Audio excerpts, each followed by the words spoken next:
back to STL TV Live. I'm Sarah Bernard, and downtown Citygarden is one of the coolest spots to hang out this summer, and that's why the Garden's Paul Wagman is here to tell us what this urban oasis has planned for this summer.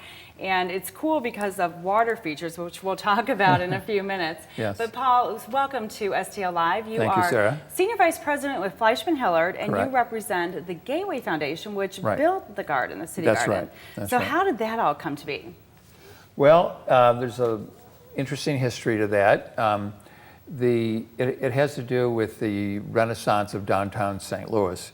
Back in about 1999, a new plan was made for downtown in the context of the then nascent revival of downtown.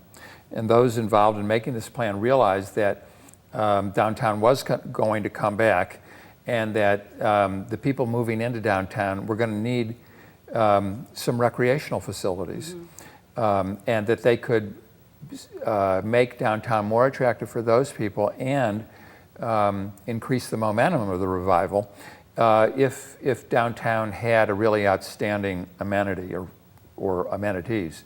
So the city came to the Gateway Foundation, which is a nonprofit St. Louis-based foundation, and asked it if it would consider developing a sculpture garden on the site, because 2 blocks on the Gateway Mall had been designated as a possible site for a sculpture garden. They came to Gateway because that was their business, and it was public sculpture. They had been putting public sculpture around the metropolitan area for many years. Well, but they had never concentrated their efforts in one place before. Well, Gateway pretty quickly realized that this was a great opportunity to make a major statement and make a major contribution to the region. They agreed, and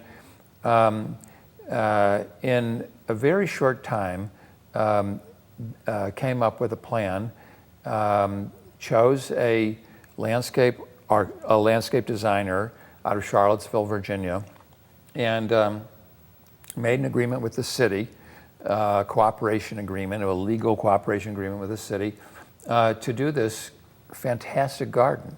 And I say fantastic because it really is, it's one of a kind. There is no other completely open, accessible sculpture garden in a major American downtown. And it stayed in that 2-block area that Correct. was originally set aside. Yes. And it took about 10 years from that first concept? Well, it really, the initial concept was 1999, but really the ball didn't start rolling until about 2006. Okay. And then it rolled very quickly. I mean, this garden opened in July 1st, 2009. So we're coming up on we just had the 4-year anniversary. That's right, that's right. And so in 4 years, so when it opened on July 1st, 2009, it opened with all the sculptures minus a few that have been added since, is that right? Minus just one that's been added since. Just one. A terrific new piece, and if you haven't been to the garden in the last couple of years, you should come down to see it for no other reason than to see it. It's a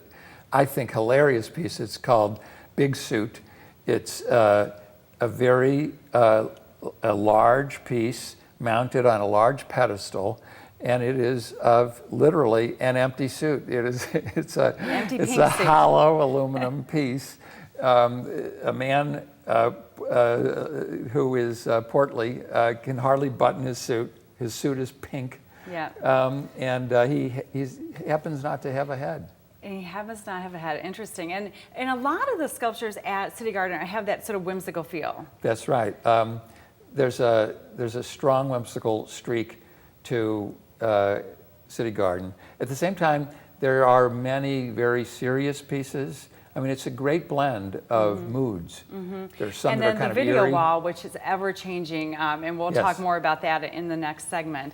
So we're going to take a quick break right now. We're going to talk. We have so much more to learn about Citygarden, all the great things that we residents of St. Louis can enjoy there. We'll be right back with more on Citygarden with Paul Wagman in just a few minutes, so stay with us.